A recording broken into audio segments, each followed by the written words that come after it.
Today we will learn how to perform the daily maintenance for the GO Fuze sprayer. Loose and remove the sprayer from the GO Fuze bottle.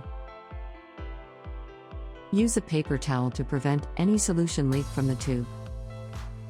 Then press the trigger to remove all liquid that remains inside. Do it in the fuse bottle to prevent liquid waste.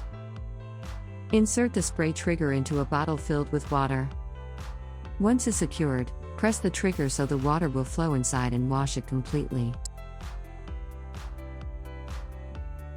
Once it's clean, loose and remove the sprayer from the water bottle. Use a paper towel to prevent any water leak. Then press the trigger to remove all liquid that remains inside. Now that it's clean and empty, you can install it back on the fuse bottle. The fuse solution is now ready for the next application. For additional information, please visit us at www.inkjetbiz.com. Send us an email to orders@inkjetbiz.com. Or call us to 1-408-394-7595. Don't forget to subscribe to our channel for more InkJetBiz videos.